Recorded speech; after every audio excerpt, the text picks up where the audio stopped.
नमस्कार, मैं हूं आपके साथ मयंक। आज 23 अप्रैल है। देखिए, भले सीज फायर हो लेकिन हॉर्मूज में ईरान और अमेरिका की सेना के बीच जबरदस्त फायरिंग जारी है।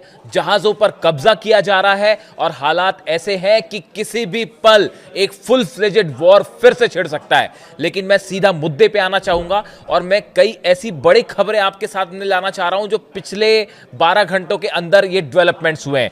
देखिए, पहली बड़ी खबर, और ये जितनी खबरें हैं वो इस ओर इशारा कर रही हैं कि एक बड़ी जंग जल्द छिड़ने वाली है और इस बार बड़ा हमला ईरान करने को तैयार है, क्योंकि ईरान की जनता बेहद गुस्से में है। देखिए, पहली बड़ी खबर जो आ रही है, ईरान की तरफ से जो वार्ताकार रहे मरांदी साहब, जो कि पाकिस्तान में जो पहले दौर की बात हुई थी उसमें भी वो गए थे, उनकी तरफ से एक बड़ी वार्निंग जारी की गई है और ये कहा है कि Saudi, Bahrain, UAE, Qatar, Jordan जितने देश हैं, इन देशों में रहने वाले विदेशी नागरिक इन देशों को छोड़कर चले जाएं, इन्हें खाली कर दें। देखिए, ये बहुत बड़ी वार्निंग है। ये कहना कि जो विदेशी नागरिक सऊदी में रह रहे हैं, बहरीन में रह रहे हैं, यूएई में रह रहे हैं, वो इन देशों को छोड़ के चले जाएं और समय हाथ से निकल रहा है, ये कहना बड़ा इशारा करता है इस ओर कि ईरान एक बड़े हमले की तैयारी में है। देखिए, जिस तरह से ब्लॉकेड किया गया है हॉर्मुज को, उसके बाद भयंकर गुस्सा देखा जा रहा है ईरान की जनता में। और यह कहा जा रहा है, ईरान की जनता यह कह रही है कि यह जीत हमारी हुई है और जीतने जो जो हार जाता है, अमेरिका की हार हुई है, अमेरिका को कोई अधिकार नहीं है किसी भी तरह की कोई शर्त लगाने का। और इस ब्लॉकेड को लेकर ईरान की सेना बेहद एग्रेसिव हो गई है। और देखिए, यह वार्निंग बता रही है कि सब अरब देश एक बार फिर ईरान के निशाने पे हैं और यह बता रहा है कि विदेशी नागरिकों को छोड़ने के लिए कहने का मतलब क्या है, इशारा क्या है। पहली खबर बताई आपको मैंने। दूसरी, जो कमांडर मुसावी हैं ईरान के, इनकी तरफ से एक और बयान आया है और यह बयान भी खाड़ी देशों के लिए है। कहा है कि खाड़ी देशों ने अमेरिका की कोई भी मदद करी, अपने एयर स्पेस का इस्तेमाल करने दिया, तो अरब देशों का एक एक तेल का कुआं, एक एक तेल का निशाना चुन चुन के आग के हवाले कर दिया जाएगा। देखिए, किसी भी तरह का अगर हमला होता है ईरान में तो वो इन देशों के एयर स्पेस के बिना नहीं हो सकता। वो हमने 40 दिन में देख लिया। यूएई से हवाई जहाज टेक ऑफ कर रहे थे, सऊदी से टेक ऑफ कर रहे थे, जॉर्डन से टेक ऑफ कर रहे थे, बहरीन में तो फिफ्थ फ्लीट का हेडक्वार्टर है ही। इसके अलावा कुवैत, जितने देश थे सबके एयर स्पेस का इस्तेमाल किया है अमेरिका ने। भले ये कहा जाता रहा कि हम एयर स्पेस नहीं देंगे और हम मदद नहीं करेंगे, ये बयानबाजी होती रही, लेकिन चीन के सैटेलाइट ने एक एक हकीकत पोल पट्टी साफ बता दी थी कि सब देशों की तरफ से जो है वो एयर स्पेस का इस्तेमाल करने दिया गया। ईरान की तरफ से जनरल मुसावी ने इस बार सीधी वार्निंग दे दी है, अगर इस बार अपना एयर स्पेस दिया तो जितने तेल के ठिकाने हैं सब धू धू कर जलेंगे और सब पर बैलिस्टिक मिसाइल्स गिरेगी। दूसरी बड़ी खबर आपको बताई मैंने। तीसरी बड़ी खबर, जनरल मुनीर को, हर उस पाकिस्तान के नेता को जो कि वार्ता में शामिल था या उसमें मध्यस्थता कर रहे थे, उनको ईरान की तरफ से साफ संदेश दे दिया गया है। डोनाल्ड ट्रंप को साफ संदेश दे दिया गया है कि जब तक ब्लॉकेड बनाया हुआ है अमेरिका ने, तब तक किसी भी तरह की बातचीत का पुलाव, ख्याली पुलाव जो है वो बनाना बंद कर दीजिए। कोई बात नहीं होगी अमेरिका से जब तक अपने ये जहाजों को हॉर्मुज से लेके आप निकल नहीं जाते।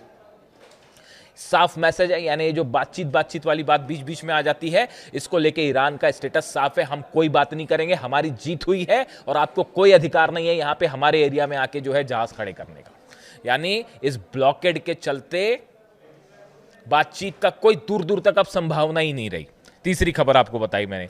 चौथी बड़ी बात जो ईरान से निकल के आ रही है कि अब ईरान में सारे फैसले ईरान की जनता ले रही है। देखिए, ईरान की सेना ने यह तय किया है, ईरान की जो मिलिट्री के बड़े ऑफिसर्स हैं उन्होंने ये तय किया है, जनरल अहमद वाहिदी साहब हैं उन्होंने ये तय किया है कि अब ईरान वही सब कुछ करेगा जो ईरान की जनता चाहती है। और ईरान की जनता का रुख साफ है। पिछले 2 दिनों से आप ईरान से आने वाली खबरें देखिए, सड़कों पर लाखों करोड़ों लोग उमड़े हुए हैं और हर रात को प्रदर्शन हो रहे हैं, मिसाइल्स निकाल के सड़कों पे प्रदर्शन हो रहे हैं। फतह सीरीज की मिसाइल्स, खुर्रम शहर मिसाइल्स, इनकी सड़कों पर इनका मार्च निकाला गया। साथ में लाखों जनता मौजूद है और सब इस बात को लेकर नारे लगा रहे हैं कि अमेरिका से कोई समझौता नहीं होगा, अमेरिका से कोई बातचीत नहीं होगी और अली खामेनी साहब के हत्यारों को सजा दी जाए।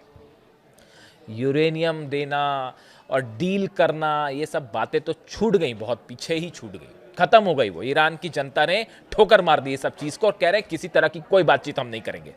अमेरिका की हार हुई है और हारे वाले लोगों को कोई अधिकार नहीं है कि शर्त लगाया जाए कि हॉर्मुज का क्या होगा और यूरेनियम का क्या होगा। यही बात अब ईरान की सेना कह रही है। किसी पॉलिटिकल, देखिए इस तरह की कल खबरें भी चली कि ईरान की लीडरशिप को हाउस अरेस्ट कर लिया गया है, कुछ नेताओं के बड़े नाम लिए गए, ये कहा गया कि उनको हाउस अरेस्ट किया गया है। ये खबरें पूरी तरह से बेसलेस हैं और गलत हैं। देखिए, जहां जो मेरी समझ कह रही है, मेरे सोर्सेस कह रहे हैं, उसके मुताबिक ईरान की सेना की तरफ से यह कहा गया है कि अब जो भी फैसला होगा, चाहे बातचीत करनी है, नहीं करनी है, जंग करनी है, नहीं करनी है, ये सब ईरान की जनता के मूड के हिसाब से होगा। जो ईरान की जनता चाहेगी वही ईरान की सेना करेगी।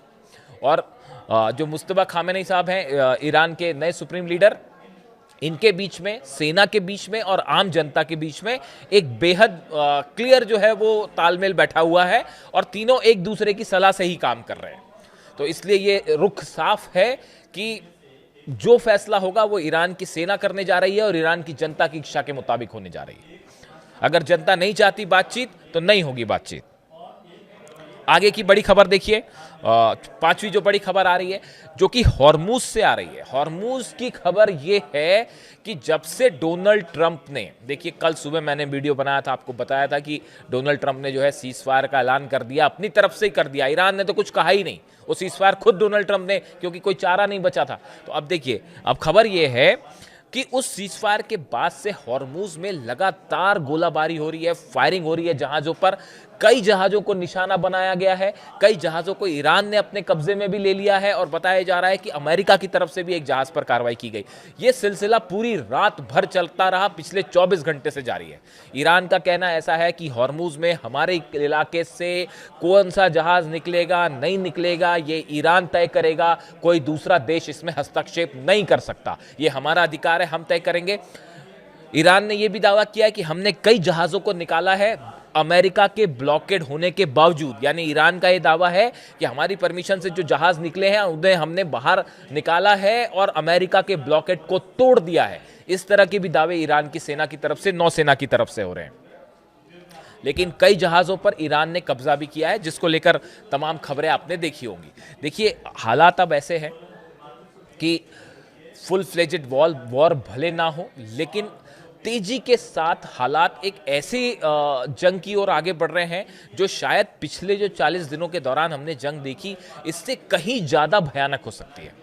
ईरान की तरफ से बार बार जो खबरें आ रही हैं वो इस तरह की खबरें आ रही हैं कि ईरान ने उन हथियारों को निकाल के डिप्लॉय करना शुरू कर दिया है जो अब तक इस्तेमाल नहीं हुए थे। अपनी सबसे घातक मिसाइलें, कई नई मिसाइल्स जो हैं वो सामने आ गई हैं। इसको लेकर मैं अगले वीडियो में आपके सामने कई खुलासे करूंगा। और इसी के जरिए जो है, इसी के साथ साथ रूस की तरफ से भी बड़ी वार्निंग आई है। पुतिन ने एक संदेश भिजवाया है ईरान को, तेहरान को, कि अगले चंद घंटों में कुछ बेहद बड़ा हो सकता है, हालात बेहद खराब हो सकते हैं, आउट ऑफ कंट्रोल हो सकते हैं। ऐसी बात पुतिन कह रहे हैं।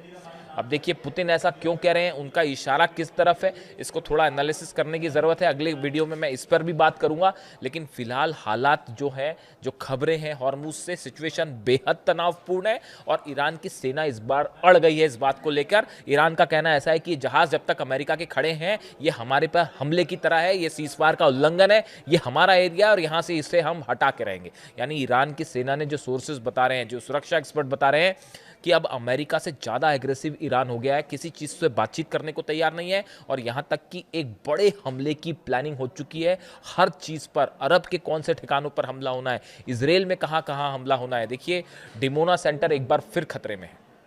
जो सोर्सेस से खबरें आ रही हैं, इजराइल का डिमोना न्यूक्लियर सेंटर फिर बड़े खतरे में है। और पिछली बार तो शायद उसके आसपास हमले हुए थे, इस बार डिमोना पर सीधा मिसाइल गिर सकती है। यानी ऐसी तमाम खबरें आ रही हैं जो ये बता रही हैं कि एक बहुत बड़ी जंग की ओर मिडिल ईस्ट आगे बढ़ रहा है।